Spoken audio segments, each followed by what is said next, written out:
Hey folks, welcome to the video. In this video, I'm going to drop 10 reasons why you might not be gaining enough followers on your Instagram, and focus on the wording there, enough followers, because that's going to be really important at the end of the video.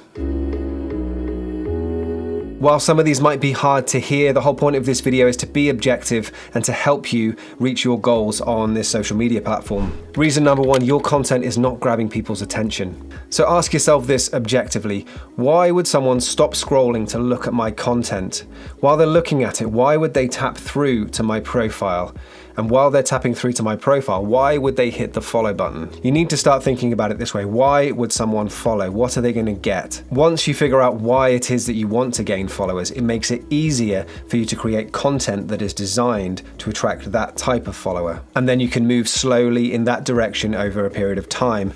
These kind of jumps don't happen quickly. Your content improves slowly over time. And if you want proof of this, go to any large account that you respect, scroll all the way to the bottom of their feed, and take a look at their first posts, and then slowly scroll up. You will see this happening over time. You'll see them improving. You'll see them focusing in on what it is that their account is about. It's a really great way to get inspired and realize that this happens over time, but you need to be figuring out what it is that your account is for.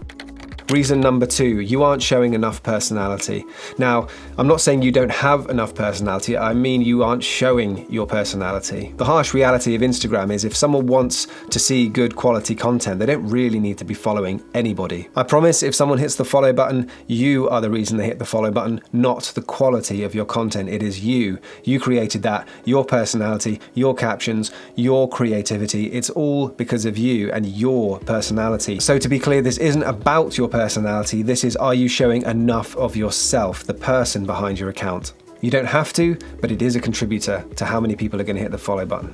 Reason number three, you aren't gaining enough followers because you are only using Instagram. Now remember what I said in the beginning, enough followers. Usually these unrealistic expectations come from, someone seeing someone else blow up and they want to do the same. You have to consider that that person may be working outside of Instagram. Maybe they have a YouTube channel like this one. Maybe they're pointing people over to their Instagram account like I'm about to right now. Or maybe they have a business, maybe they have a Facebook page, maybe they have all of these different ways of building their Instagram account. And then you're there just using Instagram, looking at their account and wondering why you aren't growing at the same rate. Now, I'm not saying you necessarily need to go outside of Instagram to build your account if you've already got a lot on. I'm saying don't compare yourself to someone who may be doing that. And that's where we really start drilling into that wording, enough followers to satisfy you. How many is enough? What is that expectation? Are you comparing yourself to people who have got all this other stuff going on building their Instagram account? Reason number four, and this is actually quite a common one, your bio doesn't represent you that well. Remember, people come to your account, they know absolutely nothing about you. So does your bio do you justice? And more importantly, does it represent what your account is about? For example, I have been a professional musician for 15 years. It's a huge part of my life, but there is absolutely no mention of that in my Instagram bio because that's not what my account is about. There is a little bit in my story highlights, but I've not put that in the bio because it's not important for the growth of my account. I'll put my biography up on the screen. I tried to make it clear so that people understood what it is they're going to get from my account. I also gave them a prompt to follow, and I've also added my new YouTube video, which I usually use. That's only really there because I know that a lot of people on my Instagram care about the stuff I post on YouTube, and I want to give them a place to link through. And that kind of leads us on to the next one. Are you asking people too much? Are you begging too much? Are you constantly asking people to do things for you? Are you asking them to follow you? Are you asking them to buy stuff from you, click your links, follow you, subscribe to you on YouTube? Are you trying to get everyone to do things for you? Now, as a general rule, I like to try and think of what I bring to social media as a way for me to bring value to other people before I ask for big things back from them. Now, this is nuanced as well, because if you go back to the last one, you probably noticed I had a little bit in my bio that said, punch me in the follow button. Now, the point there is that in terms of communication, I'm not asking them to do anything, I'm telling them to do something. And if they don't want to do it, that's fine, I don't mind. But I'm not saying, please follow me, you can see the difference there. Now, I'm not saying you be super arrogant and just tell them to do things for you. What I'm saying is do more for them than they do for you.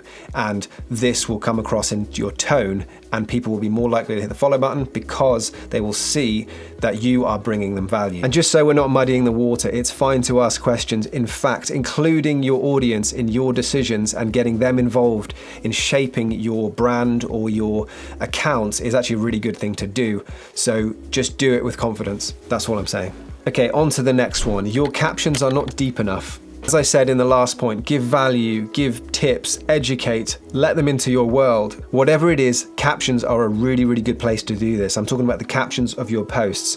The reason why these are a really great place to do it is because this is a prime place for your non-followers to see your content. If they're in the hashtags, they'll see your post and they will see your caption before they see your bio. I see a lot of people making closed statements in their captions. What do I mean by that? I'm saying invite conversations. So you're looking for great icebreakers, you're looking to bring them into your world, you're looking to tell them something about your day or the post, but don't do it in a statement, do it in a way that invites conversation back. So with your captions, start a conversation and people will join in, and you will start to build a community around the content that you produce. And while you're there, give them a reason to follow you. Don't ask them to, just give them a reason to. A quick point, it is fine to ask people to follow occasionally, but focus on giving them a reason to follow before you ask them to do it.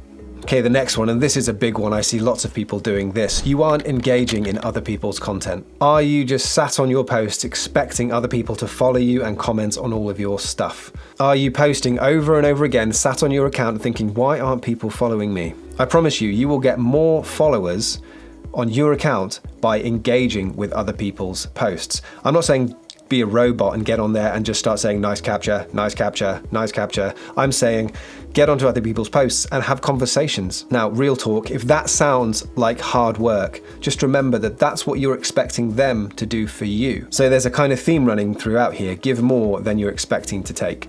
The next point, and this is a bit of a subjective one, I'll explain. Your grid isn't clean enough, or it's not consistent enough. Now, this is very subjective, but the way that your grid looks does actually have quite an impact on whether someone's going to hit the follow button. A few reasons for this. One reason is that they are going to see it right by the button. So they're going to have a quick look before they hit follow. Now, if there's lots and lots of different posts from lots of different types of niches and things like that, you know, they might be doing this subconsciously, but they aren't sure what's going to happen in the next few days after they hit the follow button. What kind of content are they going to get? So the reason why a consistent feed is good for followers is because it's really easy to predict what you're going to get once you hit the follow button. Now, this isn't always the case. For example, if you go to look at any global pop star, you'll see that their feeds are generally a mess because it doesn't matter for them. They've got lots of other reasons why people hit the follow button, mainly because they've got lots of fans all around the world and they're famous people. But it's very, very likely that for you, there is work that can be done there to optimize this experience so it's clearer when someone comes to your account what they're going to get. You know, it's personal preference, but if you're really happy with your feed, that's a good sign. Another reason is your username is too busy. This is a mistake some people make when they've just made an account for fun and they suddenly get into Instagram and they want to make something of it. If you just imagine my username was It's Johnny Keeley, it would be much easier to follow that than It's Johnny Keeley 6535944123. You know, it doesn't look as tidy. The reason why people might not follow that is because it kind of looks like a bot might have created it and they don't trust it. So really with your username, you're just trying to build a sense of trust, and it's exactly the same as branding for a company or personal branding. So in summary, have a nice, tidy, concise name rather than a sort of a bot name that looks like you're trying to take over the world by hacking everybody. The next point, you aren't showing what is truly unique about you. So you are unique. Everybody is, but what a lot of people do, they try to be like someone else, or even worse, they try to be like lots of different people all at the same time. Well, this is a good place to start when you're inspired by someone and you want to create something like them, but very quickly after that, it's a good idea to start finding what it is that's unique about you and trying to find your own voice. And the best way of doing this is to listen to all the positive things that people are saying about you. Here's an example. So I started this YouTube account and my Instagram account to talk about photography, but I quickly noticed that most of the comments that people were leaving was actually them more appreciating my clarity, my detail, and my authenticity rather than my photography. You know, I get positive comments about it, but the vast majority is actually more about my communication. So I know that it doesn't really matter what I create as long as I stay true to those things. Those are the things that people are telling me that they appreciate about the way I create content. It doesn't matter what I think I want to do or who I want to be like. The best way to find out who you really are is to think about the positive things that people are saying about you. Okay, the next reason, and this is a really, really important one. Your expectation is just too high. Now let's go back to the beginning. Remember what I said, enough followers. I didn't say more followers, I said enough followers. I'm noticing a lot of people are wanting to grow super fast. There are a few cases where a big number, a high following is of benefit to you. But if you are looking to do something with your Instagram account, having a strong connection with your current followers is way more important. You know, you can have a big number, but if those people don't care about what you do, you know, it's irrelevant. So keep building your following, but if you're doing it at the expense of the connection that you have with your current following, switch your priorities, because you need to be caring about the people who have decided to hit the follow button way more than finding new people. And the funny thing is, if you focus on that connection with your current followers, I bet you way more people will join the party and hit the follow button than would have done if you were just, you know, mashing out follow on follow to try and get that big number. You know, work on that connection with your current followers. Now, to summarize, growing on social media can have some, you know, really strong benefits, and it can turn into a business. It can turn into all sorts of things that you weren't planning in the beginning, but that shouldn't come at the expense of your own well-being. So I hope some of these tips have helped you. If they have, hit the like button. And if you want to see more of my content in the future, hit the subscribe button. And if you choose to do that, I will see you in the next video. Thanks very much.